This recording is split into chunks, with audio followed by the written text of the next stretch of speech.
listening to Sudbury News Talk. I want to show you something. Stand by. On the morning shift. Anything could happen. Sudbury News Talk on the morning shift.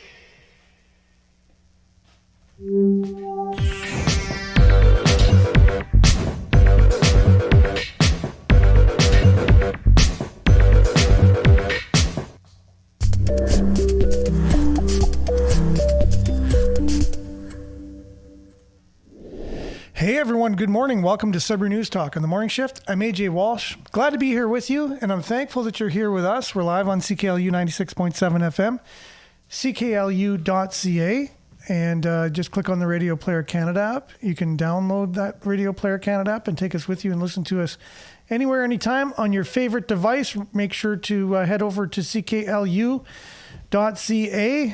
Pledge Week is over, but it doesn't mean that we can't continue to support our only radio station of its kind in northeastern Ontario, campus and community radio. CKLU been around since 1984. Now, we've been live in the last 2 years as Sudbury News Talk, before Sudbury Sports Talk, since 2017. And we're happy to be here volunteering and doing our thing. CKLU is mostly run by volunteers, very little paid staff, and we need your support to keep the lights on, keep the airwaves open, and monetarily supported is one thing, and also if you have an idea for a show, volunteer like I'm doing myself and other volunteers do with their shows, you can drop a line to Rob at gm@cklu.ca with your idea for a show. You can turn that radio show into a podcast, and yeah, there you go. It's as easy as that. So let's dive right in today. It's going to be a great show. We have weather, we have news, we have sports, everything for you. Lots going on. Lots to unpack as well. I guess we had Ed Archer, the city's CAO, somehow slip in some raises for some of the upper echelon of our city. And we'll talk about a few councillors that are not too impressed with how that all went down. And that's a Sudbury Star article that was reported on yesterday. We'll talk about that and much, much more when we come back right after this. It's going to be a great show. Stay tuned.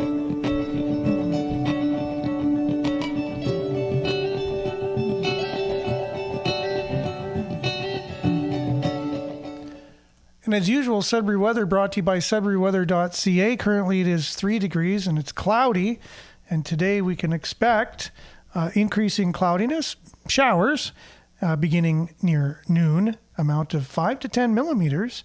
The wind will be basically moderate. Well, actually, no, it'll be gusting up to 50 kilometers per hour. High of 7 today. Tonight, showers, amount 10 to 15 millimeters.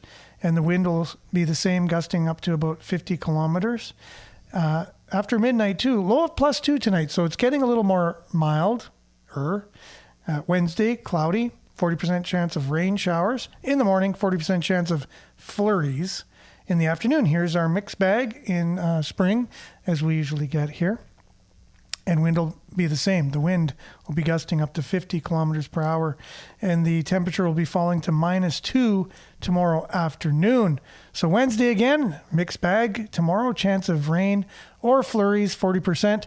Then 30% chance of flurries on Thursday. And I can't believe this. You can see it up on the screen. Sunny for 3 days in a row. 5 degrees, 3 degrees, 3 degrees. And then cloudy on Monday with 3 degrees. So we have Billy in the studio here. We're going to take a wager.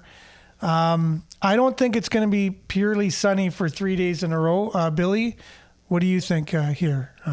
Weigh in on this. Yeah, I think the odds are probably not good. It could happen, though. So let's make a wager. Close. Out of the 3 days they're predicting right now for Friday, Saturday, and Sunday, which would be the weekend of pure sun and favorable temperatures, 5, 3, and 3. What do you think will actually happen? And then I'll check in either on the next Monday or Tuesday. I would put Vegas odds of 2 to 1. So if it was, I think I say 50% of that. But if it goes all 3 days, I wouldn't be so shocked. Okay. I'm saying at the most a day and a half, more than likely a day of sun and 2 days of partly sunny or partly cloudy. That's what I'm going to go with. Anyways, so, okay, we're going to have more of Billy later. I just wanted to get his take on that because it's important to do things like that on this show, is to bet. Yeah. It's a good way to get to the bottom of stuff, Put your money on it. It's like, all right, I'm going to show you. Exactly. All right, that's a look at your weather. Here's your satellite for those who can see it. A lot of cloud going on. Same thing we've been getting for a while. And a lot of that precipitation you can see in green hovering right around the Great Lakes and dipping around to us as well. So that's your forecast brought to you by SudburyWeather.ca. We'll be back with a little bit of a sports update for you. And then news headlines, your comments, and much more. Stay tuned. We'll be back right after this.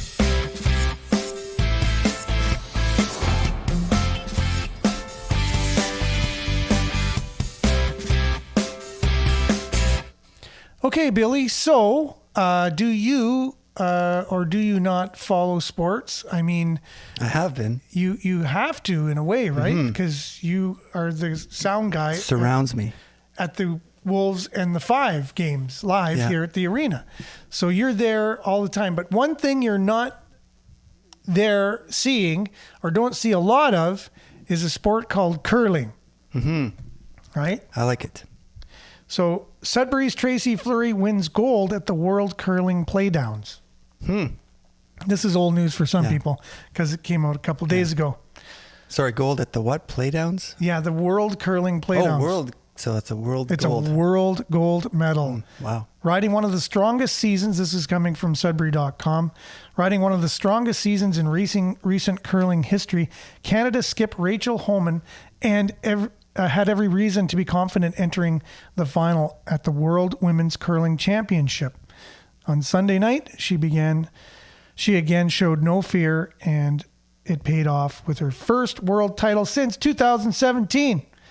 Homan made a game-turning split for 3 points in the ninth and forced Sylvania Trinzoni of Switzerland to concede in the 10th for a 7-5 victory. And she says, "I believe in my team, and my team believed in me." Sounds like a good name for a song.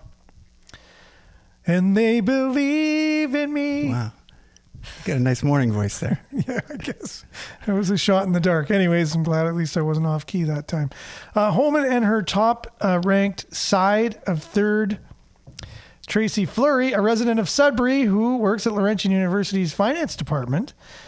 Second, Emma Miskew and lead Sarah Wilkes ran the table at the national championship and picked up where they left off against the 13-team field at Center 200. Now, these are a lot of terms I'm not all that familiar with because I'm not an avid curler or an avid curler watcher. But anyways, it is what it is.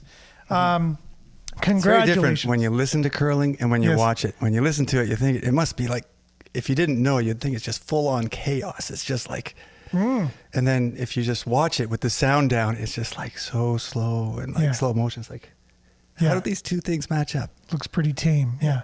But the announcers are so intense with what's happening, you know. Well, I guess the skip is very, you know. Like, the skip, you're right. You know, screaming, and you know, what's the sweep and don't sweep? Yeah, exactly. Sweep or not to sweep is the question that they're asking themselves in curling. And so congratulations to Tracy Fleury of Sudbury winning gold in the world arena in curling.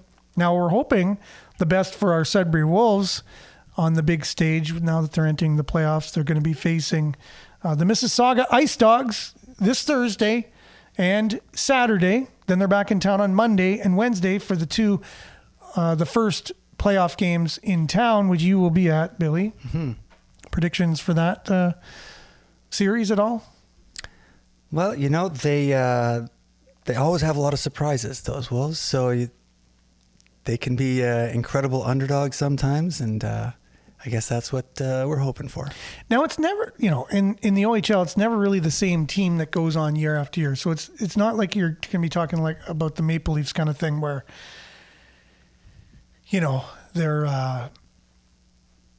you say, oh, they always lose in the first round. They can never get past the first round, blah, blah, blah. They finally got past the first round last year, and then they lost in the second round. But because it's usually a different team in the OHL every year, so you can't really say, well, the Wolves don't go very far or this, that, and the other. They always choke. You can't say things like that because it's always a different team. So, but the pessimist in me goes, well, you know what I mean? Something's going to go wrong in the first round, and, you know, the bottom's going to fall out. But actually, they have been, like you said, surprising. Just when everyone's counted them out, there's a lot of comeback games this year, right? They're down 2-0 or something going into the third, or down 2 goals, and then boom, they come back, tie it overtime and win it. A lot of overtime wins this year for the Sudbury Wolves. Yeah, when they catch fire, they really catch fire. And just to let everyone know, Daisy is in the house, our resident cat here. So we're hoping that she's going to catch a little critter this morning. She did last night, correct? She did. Yeah, so she's doing her job, and right now she's in my briefcase, and she seems to be enjoying Apparently no that. critters in there, so she's just making sure. Hopefully there's not. Okay, so and then the Sudbury 5 are back in action. I just want to see when here. So you got Saturday, March the 30th, 7 p.m. And that's here in town too, I believe, right? Mm-hmm. So you're going to be Monday doing that and Wednesday. game. So Saturday, Monday, and Wednesday, or Saturday? No, I don't think Saturday. It says Saturday, March the 30th. Is that here in town? Usually when it's on the bottom, I don't know how to read the thing here. Is top their home, bottom? I don't know. Yeah. I'll check with some officialdom on that. Yeah, I'm just on their website, just looking at their games, and I thought for some reason it did say where they're at some point. I think there's a 5 game on Saturday, if I'm not mistaken. No, that's who it is. The 5 on Saturday. Oh, the 5 on Saturday. Yeah, I've switched gears already to the 5. Right? Yeah. They're in town, right? Yeah, you're right. That's what I thought. Okay, cool. All right. Little blackout there. That's your Sudbury Sports, brought to you by SudburySports.ca. We'll be back with your comments, news headlines, and more right after this.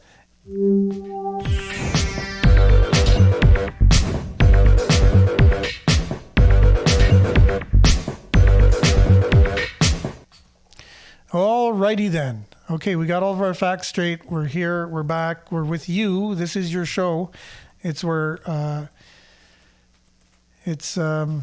you get to comment. You get to say your piece. You get to, try and make sense of this world right here on the show. Morning, Vin.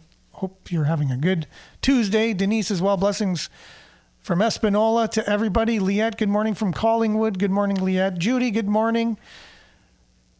And thanks for being with us today. Claire, good morning to you. And Belinda, usually a positive statement of the day. Good morning. Only when we are brave enough to explore the darkness, we will discover the infinite power of our light. Radiate.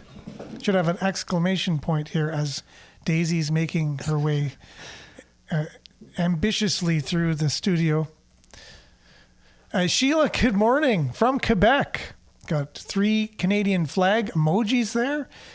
Marianne from Barrie. Good morning, everyone from Grey Barrie. And it's kind of gray here too. So we're gray all over at the moment. Vin says comments weren't appearing again.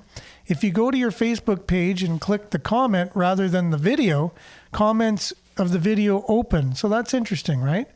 A lot of weird Facebook things going on these days. We're not sure what is happening. Manick, good morning. Sudbury, smiley emoji. Belinda, good morning. Billy. Morning. And Brian Poulain, good morning, Sudbury campers, exclamation point. Sheila says, sun for 3 days means skies sprayed, followed by a storm warning. Bunch of smiley emojis. Nancy says, when the skies are blue, the jets fly. Good morning. Okay. So there's a lot of people who are aware of the geoengineering program that the world has been under for some time in an effort to fight climate change, but not tell anyone it's going on in a nutshell. So a lot of people are going, what are you talking about? I don't know anything. Well, on a sunny day, just look up and keep looking up and you'll know exactly what we're talking about. Monique says, good day, everyone. Good morning, Monique. Mike Perrot. Good morning, friends. Yes, we're going to be covering a story in which you are a part of this morning, Mike from the Sudbury Star. So it'll be great to have you on. Shirley says, good morning, Sudbury. Wishing you a happy day filled with kindness and a lot of peace and thumbs up emojis. Claire says, I can't share again. Sorry. That's fine. We don't know what's happening on Facebook. And we're all trying, but we'll use Facebook as much as they'll allow us to use them. YouTube, Facebook. Maurice, good morning. Smiley emoji. Belinda. Daisy, Border Patrol. That's true. We have a lot of illegal rodents coming into the premises, and they need to be dealt with. So Daisy's doing a good job today. Pat, good morning, people! Exclamation point. Maybe the pilots are getting ready for April 1st, like everyone else. Interesting. Let's that'd be interesting for sure. And good morning, Debbie. Thanks for being on. And Mike, you have an 8 a.m. commitment, so we'll not be able to participate after 8 a.m. So we'll dive right in now. You'll be the first story of the day. Anne Marie, happy Tuesday. Nice smiley emoji there as well.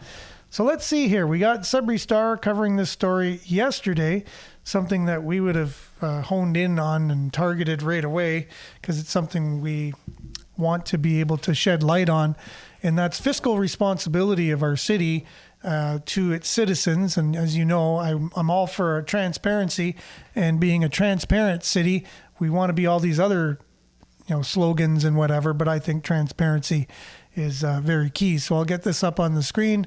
If anyone wants to follow, it's on Sudbury Star. Secret pay hikes for senior staff, city senior staff. It's a lapse of judgment, according to Natalie Labby, who's Ward 7 councillor here in the city. So I'll read that headline again. Secret pay hikes. Someone's doing some kind of voodoo on me or something. Secret pay hikes for senior city staff is a lapse of judgment, according to Councillor Labby. Most councillors ducking questions about the increase in pay of up to 11%. Councillor Mike Perrot also critical of the CAO's decision. A picture of Natalie Labby here. And so it says some city councillors are weighing in on the news that the city CAO, Ed Archer, authorized generous pay hikes to several senior staffers. Now, this is the thing, right? We talk so much about, the MPs are getting a $10,000 pay increase April 1st, while we're getting a 23% carbon tax hike on April 1st. There's beginning to be this divide, and people are getting really upset, but it seems like no matter what, the people that are making these decisions just seem to fly in the face of it and just continue to do these things instead of saying, well, we're actually going to take a $10,000 pay cut just because we realize. And they would get trashed on for even saying that. Be like, oh, only $10,000. You're making almost $200,000. Ooh, that really hurts you. That's probably what most people would say. But instead of even taking a cut, they take a $10,000 increase while they're taxing you 23% more on the carbon tax, which is questionable anyways to what it's actually doing or going to do for whatever they're doing for climate. The climate's pretty much always changing and doing its thing. Science isn't even settled on the thing, but they're going ahead and taxing you for it, and hopefully that will help somehow. Let's see here. A lot of comments coming on still. Good morning from Denise. Everyone, stay safe and healthy. Monique can't see the comments, so there's stuff going on there. Anyways, Ward 7 Councillor Natalie Labby is angry. She said Archer had a responsibility to inform council of his intention. She feels like he took advantage of his authority. Interesting, right?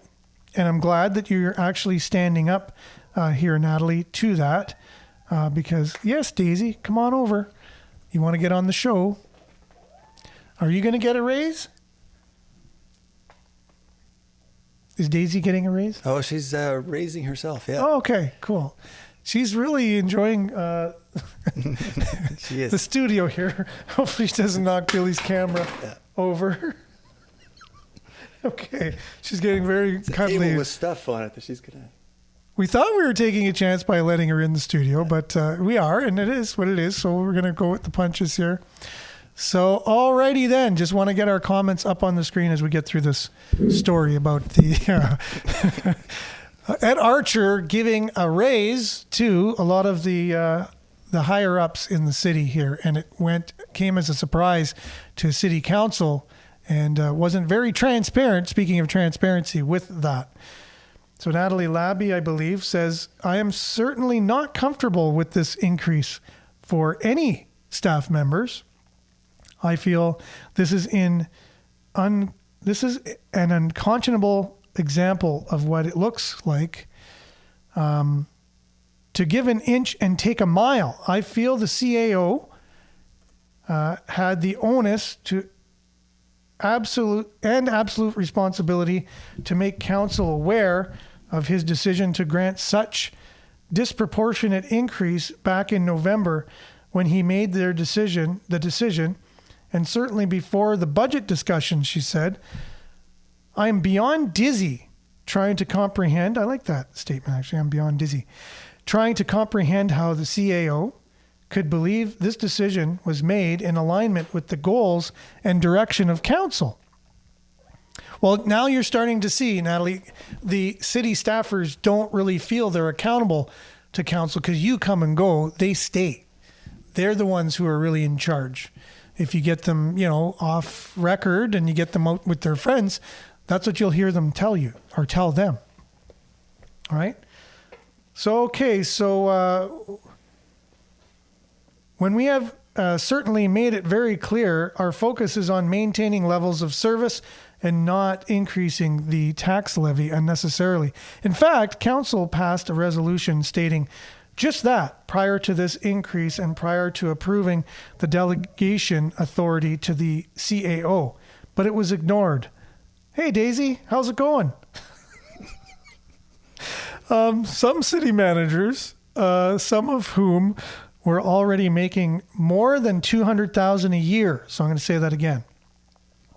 Some city managers, some of whom were already making more than $200,000 a year. How much money do you make, Billy? Don't answer that. Yeah. Well, that's a portion of it.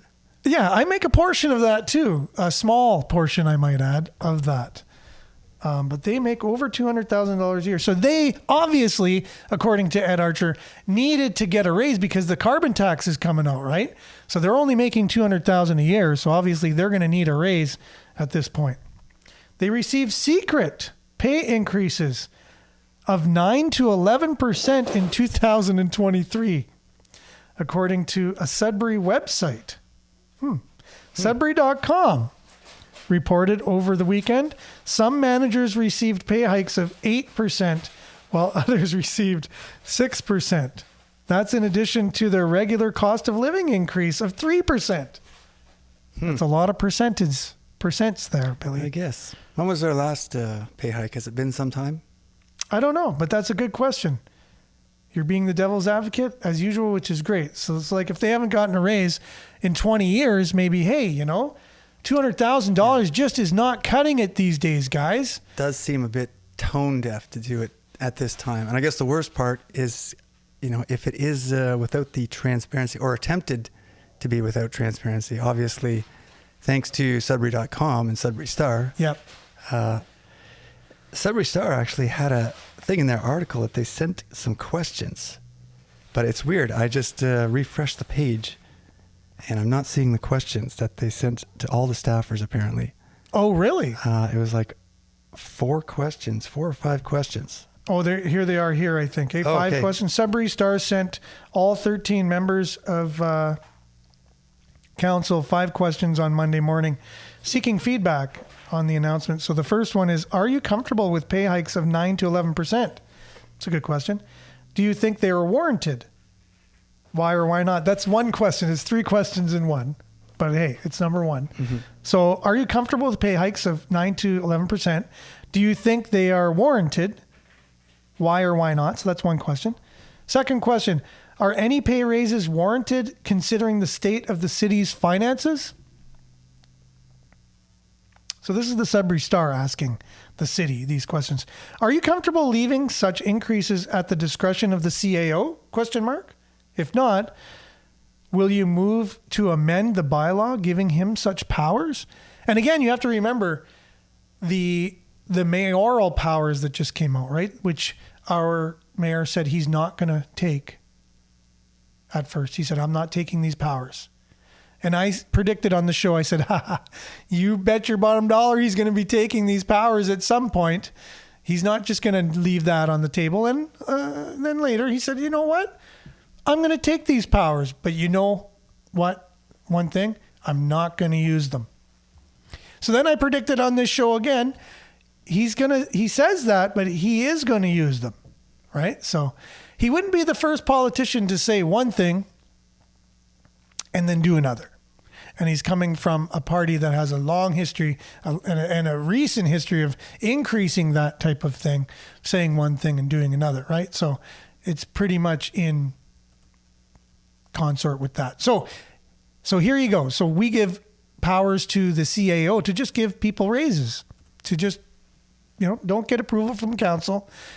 9 to 11% when they're already making $200,000. So if I give Billy or me a raise on what we make, it's not that much. So if you have 9% on $10, it's not as much as 9% on $1,000. You know what I mean? So they're making $200,000 a year. So 9% on that is a lot more. It's like saying, well, we're going to give people that are only making $100,000 or less a 9% raise. And we're going to give the people that are making $200,000 only a 3% raise, something like that. Even that, the optics of that is even better for the people in Sudbury, for people like you and I. But no, that wasn't the case. Okay, Miles, thank you for that. Well, you have to let me know which day might work best for you from coming on the show, Miles, and we're going to have you on one day this week.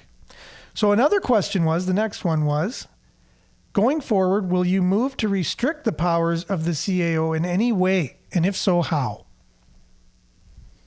It's good journalism. These are fair questions. These are what I talk about every day on this show is questions. Questions. And if you can actually get the people in power to answer them. So it's one thing to ask them, and that's what I think journalism has failed us in many ways for many years, and that's why it's gotten to this point of just asking these hard questions. And it's another thing to actually get the answers, right? They feel they don't need to. How many times do you hear on the news, and we reached out to their office to ask them, but no one was available. No one's gotten back to us yet. It's like, really? As a politician, you should lose your situation if you don't respond to journalists' questions. You should have to. There should be something that says you have to answer it. Even if you give the kind of answer that we're going to watch Chrystia Freeland a little bit later, how she answers questions. Even if you do it like that, you at least have to answer questions. So a little teaser for later in the show, everyone. What is your message to taxpayers? Many of whom are struggling to pay bills, and many of whom would have a generous pay. So, what is your message to taxpayers? Many of whom are struggling to pay bills, and many of whom would have a generous pay increase. I don't understand that last part. Oh, would love. That's because my eyesight doesn't say have; it says love. Many of whom would love a generous pay increase. Who wouldn't? So who on this broadcast or listening to this wouldn't love, you're working, you're doing your job. Everyone works, and more than likely you're working hard at what you're doing. You give 110%. And you wake up tomorrow and your boss says, you know what, you have a pay increase. You're going to be making $200,000 from now on per year. How would that feel to you? How would you feel knowing that your pay would be from what it is now going to $200,000 a year? And then on top of that, say, you know what? It's not just that. We're also going to give you an 11% increase on that $200,000. So that's interesting. So how would you feel about that? But no, you're not getting that. They're actually taking your money away and giving it to someone and saying that to them, not you. But they're using your money to do it, which is kind of the opposite. You're not getting it. You're not waking up to that situation. it's someone else that your money. No. It's actually you're paying for someone else to have this. And actually, if we had a webcam in their office, do you think all these people making $200,000, do you think we would think they're working hard? Do you think we would actually say, oh, it's what they're doing is worth $200,000? Do you think there would be consensus of that? Like your job compared to what they're doing? I'm sounding a little bit Marxist here. I better stop. That's hard to say. I don't doubt that a lot of them work very hard. There you go. They earn their $200,000 a year. So, okay, does Mike chime in here? Because there's a picture of him up here. I think he might. Anyways, so Labby said Archer's decision to grant pay hikes is a slap in the face to many taxpayers, especially since an increasing number are struggling to make ends meet. She said, for example, some of the city's most marginalized people rely on transit and now have to pay more for their ride or their pass, basically. We can't afford to let seniors use the bus for free more than 4 days in June because we can't afford that either. I just raised funds and jumped into freezing cold water to help raise money to keep a youth center open more than 3 days a week because it's much needed. It's a much needed service to help the young people in our community stay engaged and occupied. But people making six figures just received an 11% pay raise, she pointed out. Someone please make it make sense to me. Yeah, definitely. Pretty bad optics right now. Pretty bad optics. And for some reason, my internet is as slow as can be as I'm simply just scrolling through this story. I've never seen it be so slow in my entire life here. And it's only text, so it's nothing major. Ward 5 Councillor Mike Perrant said he would not have supported pay hikes of 11% for senior staff. He believes staff and council should follow the 4 pillars outlined by the Code of Conduct of our city. So Natalie Labby also... What are those pillars? They sound important. Yes. See, these are questions. So like I said on yesterday's show, journalism is asking questions. And a lot of times when we read articles, there's more questions there. So when I'm reading an article, just like you did, and I read something in it, I go, wait a minute, I have more questions. That's why there's a show like this, is to unpack afterwards, after the story comes out. Ask those other questions that people are asking from the actual story itself. We have a news outlet that's paid by tax money, $1.5 billion a year in this country, that doesn't feel that's the case. It feels they're just going to tell you, and then that's the conversation's done. The conversation belongs to them. It doesn't belong to you. Any comments are disabled on their social media. You're not allowed to ask them questions. It's your taxpayer money that pays for the news organization, by the way, but you're not allowed to ask any questions, which I think is it's just not right. A lot of things not right, and I'm glad that there's a couple councillors here pointing out the fact that this isn't right under our own noses here in our city. So Labby said she trusted Archer, but her reputation and integrity, as well as those of council, are too important to stay silent. She plans to support a motion or an amendment to rescind some of his powers. All right. And we should also rescind the mayoral powers that our mayor also has, because we don't know it now, but in the future, you'll see what that will lead to. Things like this, if you let it happen. You should never give someone too much power in the name of, we need to build lots of housing. We already have phase 2 of the city's planning of compact cities, right? Here, you don't need to give the mayor all these powers in order to build residences. I would be looking into that if I were you guys very strongly. We don't need to give any one person more power than what we already have structured. And you don't see that the Trojan horse comes in as, oh, we need the mayor to have all these powers so that way we can build housing. And everyone goes, yeah, it's true. We need housing. Rents are too high. So give the mayor all these powers. No, don't give the mayor all these powers. Let's just build a lot of housing. Crazy.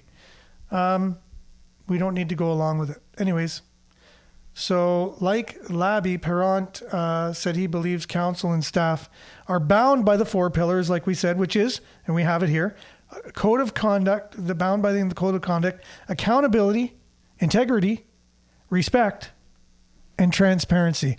Hey, that last one rings a bell for me. Accountability, integrity, respect, and transparency. As municipal civil servants, our conduct must be beyond reproach and satisfy the most stringent tests of public accountability and trustworthiness. We are trustees of the public funds and responsible for delivering a wide range of important public services, which are supported by our citizens through their taxes. This is Mike Perrant speaking, by the way. We owe it to the public to play a supportive and impartial role when providing opportunities and options for the delivery of such services and always acting in the best interest of our community. Well said, Mike and Natalie. Totally. For sure. You guys are, at least your words here are definitely hitting the target, ringing the bell. Well, those ideas too, that, they would sort of be the bar that everyone aspires to. That should be the ultimate example of all of those things, transparency and 100%. 100%. A lot of people agreeing too. They're putting that 100% emoji in here. So in the cities, expectation that employees will always use their best judgment in the performance of their duties, and every employee is accountable for his or her actions. Perrant said, since the Sunshine List, that list that they put out for everyone making over $100,000 a year, came out for public servants, there is an opportunity for the city to be more transparent regarding wage increases for the most senior staff. The hikes were well above last year's inflation of 3.9%, like I was saying, right? So if you said 3%, it's not as bad as 11%. It also comes at the same time of year City Council has approved a tax hike of 5.9% in 2024 and a possible tax increase of 7.3% in 2025. Councilors also approved water rates and user fee increases that were higher than the inflation rate. So as we're increasing taxes, we don't want the people of the community to say, oh, tax increases for what? Oh, to pay the higher ups in the city staff. That's just optics. It's pretty simple stuff. So thanks. I know Mike's not with us anymore, but thanks for that, Mike, if you were able to go back and watch the show later. And Natalie, we're with you on this, and we need to see these changes and more coming in the future. But speaking of these types of things, but on a national level, Alberta News and Views, not affiliated one bit with them, but we are, I guess, in principle and in how we go about the show, points out Chrystia Freeland. Look, this is on what we just talked about on a local level, but this is on a national level. So let's check in with this. It's quite laughable, actually. Hello, ladies and gentlemen. Welcome to Alberta News and Views. I'm warning you right now. I'm going to be talking about Chrystia Freeland, and so trigger warning. I'm going to make this as quick and as painless as I possibly can. It's just never ending. It's every single day.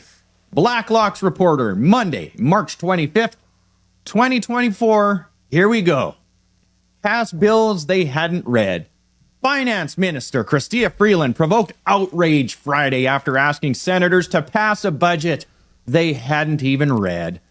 Senate managers sought approval to spend another $8.9 billion without disclosing the legal text of the bill. Quote, this is not the first time. No, this isn't the first time. Chrystia Freeland tried to sneak in $2 billion in one of her other budgets, saying that it was for some green company that didn't even exist. $2 billion she tried to sneak in there and hide. And now she's trying to get away with $8.9 billion. What is Chrystia Freeland doing with your taxpayer money? It's crazy that they get away with this. They don't care. They do not care anymore. The polling out this morning has Pierre Poilievre with a supermajority saying that the Liberal Party may be in third place come next election in 2025 in the fall, October. This is the Standing Committee on Finance, and of course, she's being asked questions about the carbon tax, what it entails. This is just theater. It is theater. I am almost 100% sure now that Canada has collapsed. And what we're seeing, what we're witnessing right now is it falling apart. And I say this because I have no proof that it is functioning. That tomorrow will be better than what we have today. It's just every day I get this. Watch this. Members, I want to get through a second round, so we'll hold somewhat to the minutes. We've been letting things go a little bit longer, but we're starting with MP Morantz, please. Thank you, Mr. Chair. Minister, how much has the government collected in carbon taxes since you implemented it? I didn't hear the last question. How much has the government collected in carbon taxes since it was implemented? So thanks for the question, and it gives me an opportunity to be really clear about the price on pollution. This is revenue neutral.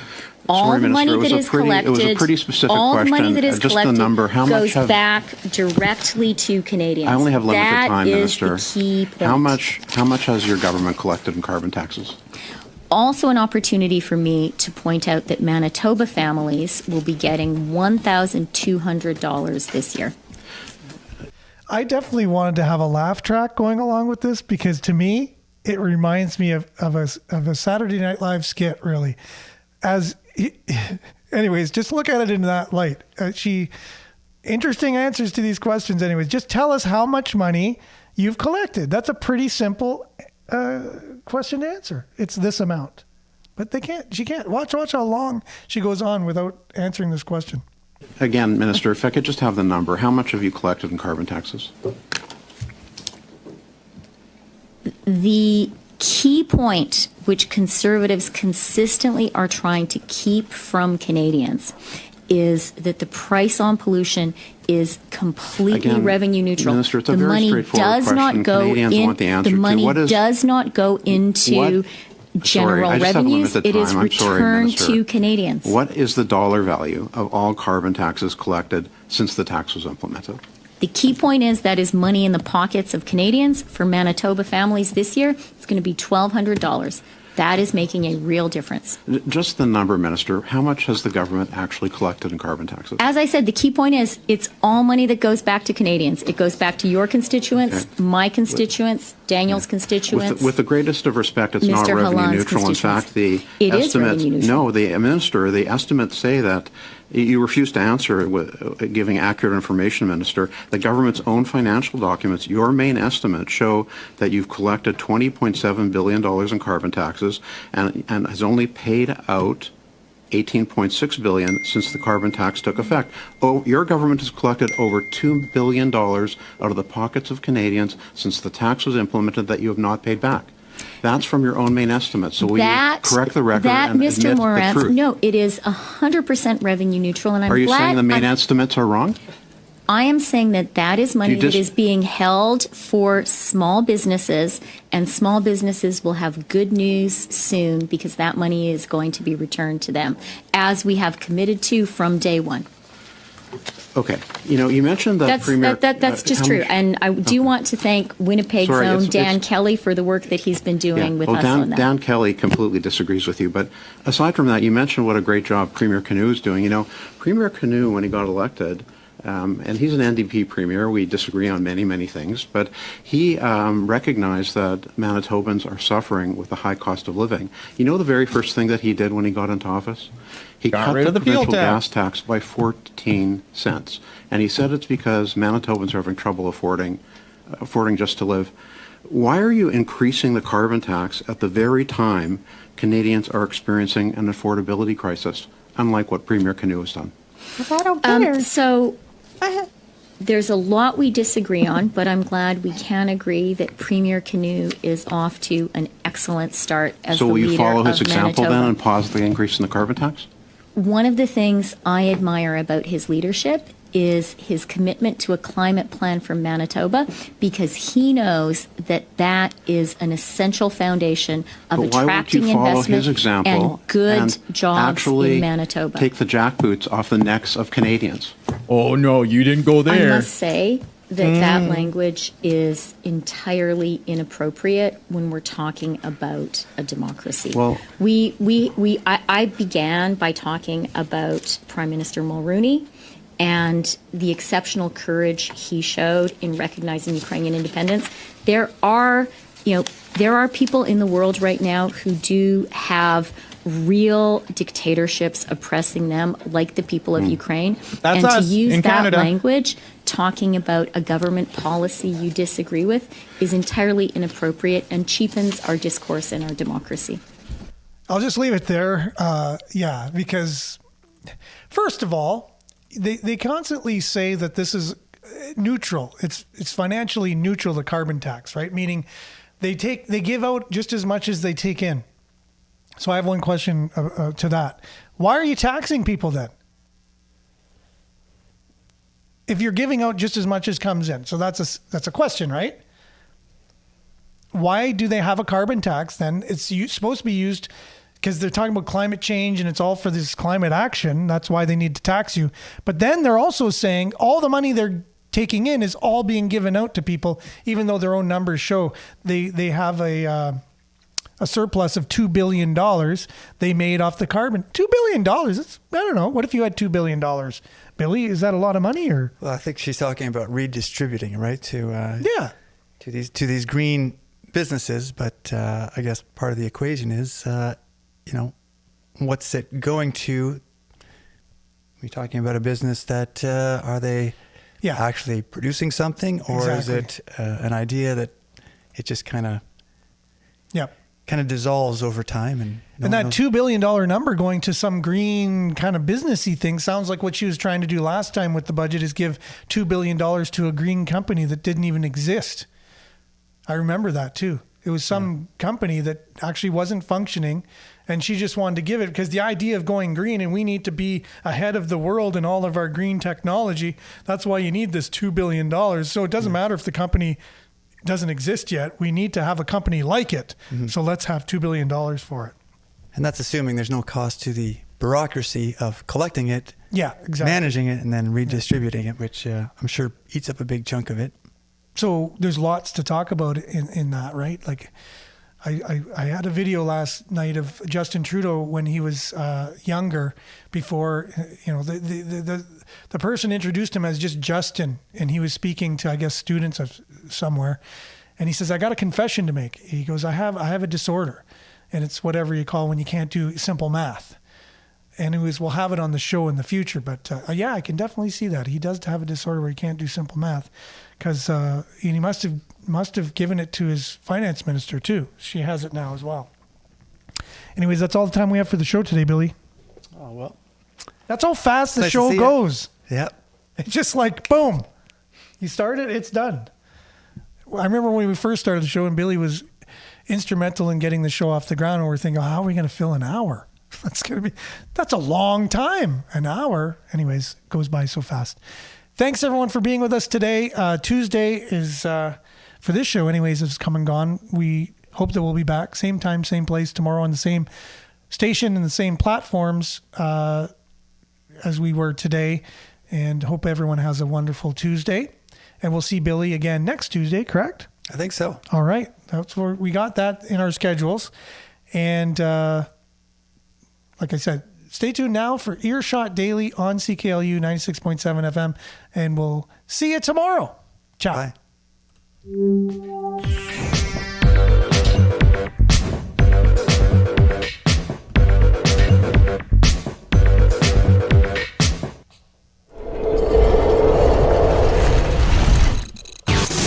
This is Sudbury News Talk on the morning shift.